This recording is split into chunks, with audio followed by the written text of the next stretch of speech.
औज़ुबिल्लाहि मिनश्शैतानिर्रजीम बिस्मिल्लाहिर्रहमानिर्रहीम। रिवायती वर्जिश, शहीद के दोस्त का बयान।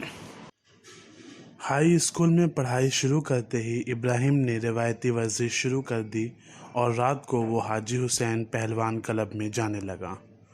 हाजी हसन तवक्कुल मारूफ हाजी हसन नज्जार एक बरजश्ता आरिफ थे, जिनका पहलवान club Abu Rehan higher secondary के पास वाक़ था। इब्राहिम भी इस रूहानी और वर्जिशी माहौल के एक वर्जिशकार और खिलाड़ी बन गए।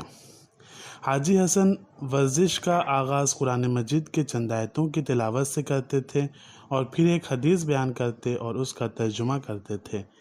अक्सर औक़ात वो इब्राहिम को ही रिंग में भेजते और वो भी वार्म अप के दौरान कुरान के एक सूरे दुआए तवस्सुल की तिलावत या अहले बैत की मदह में चंद अशार पढ़कर इस आरिफ व मुर्शिद की मदद करते थे।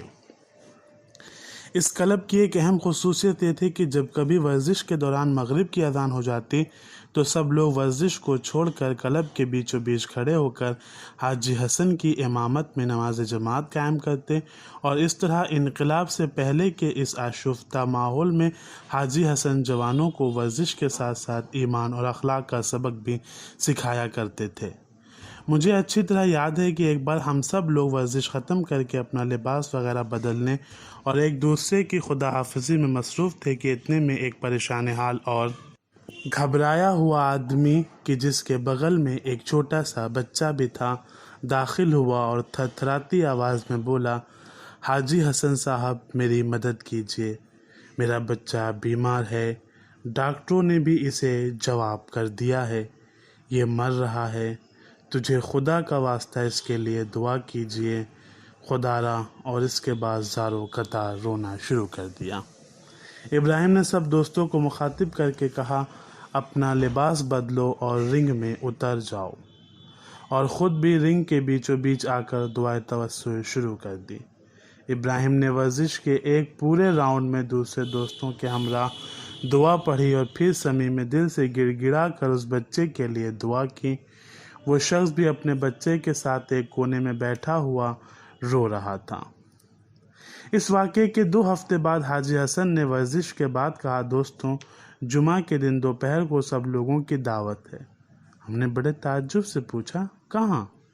कहने लगे, ये दावत उसी शख्स की तरफ से है जो कुछ दिन पहले अपने बीमार बच्चे के साथ यहाँ आया था। उसका बच्चा अल्हम्दुलिल्लाह ठीक हो गया है और डॉक्टर ने भी कहा है कि यह बच्चा अब सही और सालिम है।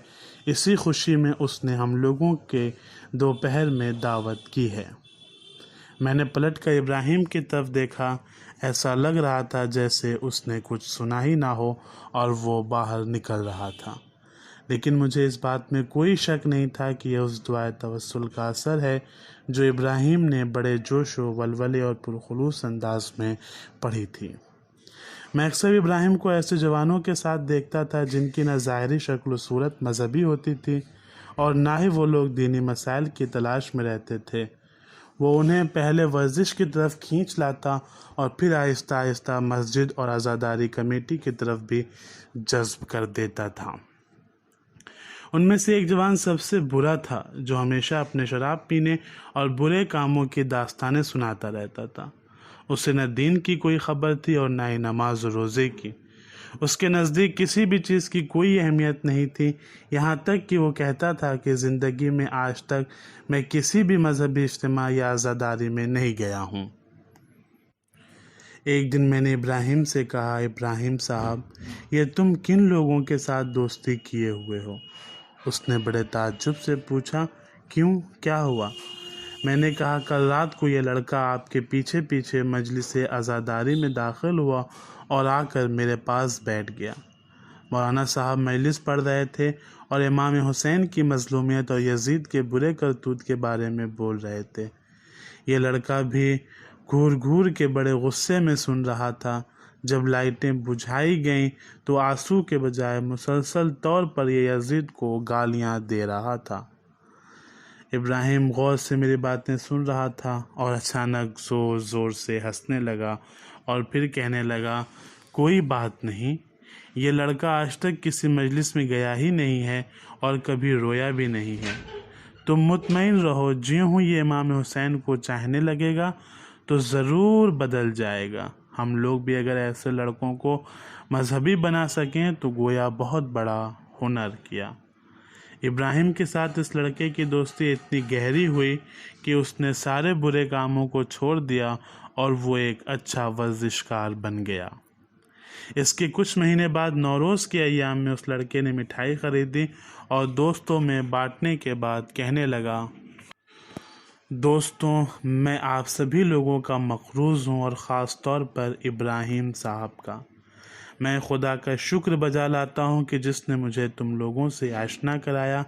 अगर मुझे तुम लोग न मिलते तो आज नहीं मालूम मैं कहाँ कहाँ पहुँच गया होता। हम लोग भी बड़े ताज्जुब खेज़ निगाहों से उसे देख रहे थे और फिर सब लोग यके बाद दीगरे बाहर आ गए। लेकिन मैं इब्राहिम के कामों के बारे में रास्ते में सोच रहा था कि कितनी खूबसूरती से वो एक एक करके जवानों को वर्जिश की तरफ खींच लाता और फिर मस्जिद और आज़ादारी कमेटी का भी रास्ता दिखलाता था और ख़ुद उसी के कौल के मुताबिक वो उन्हें लाकर इमाम हुसैन के दामन में डाल देता था। मुझे पैगंबर अकरम की वो हदीस याद आई जिसमें आप सल्लल्लाहु अलैहि वसल्लम ने अमीर अल-मोमिनीन से फरमाया, या अली, अगर तेरे ज़रिए एक आदमी को भी हिदायत मिली तो जान लो कि ये इस पूरी दुनिया से भी बढ़कर है जिसमें सूरज की रोशनी चमकती है। इस रवायती वर्जिश क्लब की ख़ुसूसियत ये भी थी कि यहाँ के लड़के मिलजुल कर किसी दिन दूसरे पहलवान क्लबों में जाकर वर्जिश करते थे और इसी आदत के मुताबिक माह रमज़ान की एक रात को हम लोग क्रिच के एक पहलवान क्लब में गए। वो रात मैं नहीं भूलूंगा जब इब्राहिम शेर पढ़ता जा रहा था और वर्जिश करता जा रहा था।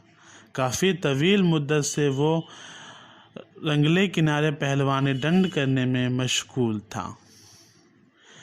रिंग में मौजूद खिलाड़ी और वर्जिशकार यके बाद दीगरे एक दूसरे की जगह बदलते रहते, लेकिन इब्राहिम अपनी जगह उसी तरह दंड करने में मशगूल था और किसी की तरफ ध्यान भी नहीं दे रहा था।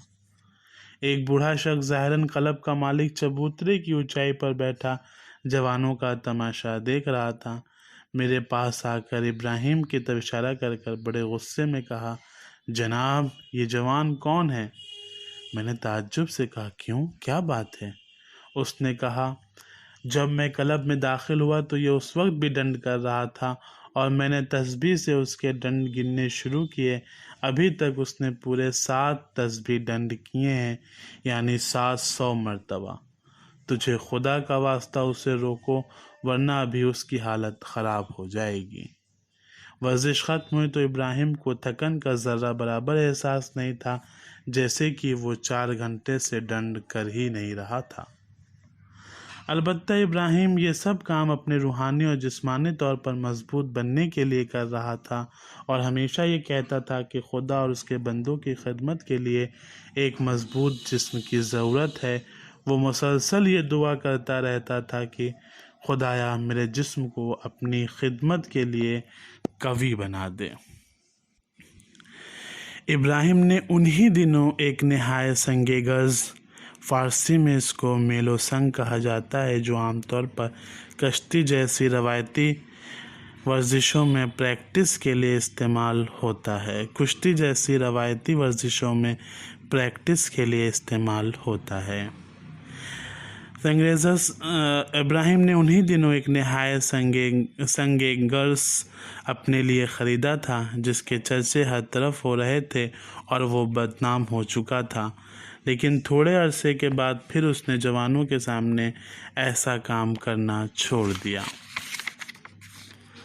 कहता था कि इस तरह के काम इंसान की गफलत और गुरूर का बास बनते हैं और लोग सिर्फ इस बात की तलाश में होते हैं कि देखें कौन सबसे ज़्यादा ताकतवर है।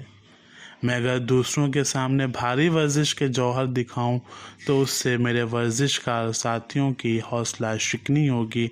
गोया मैंने अपने आप को मशहूर करना चाहा और ये बहुत गलत बात है। इसके बाद जब भी इब्राहिम वर्जिश में लीड करता और उसे लगता है कि कोई वर्जिशकार थक गया है तो फ़ौरन वर्जिश का अंदाज़ बदल देता।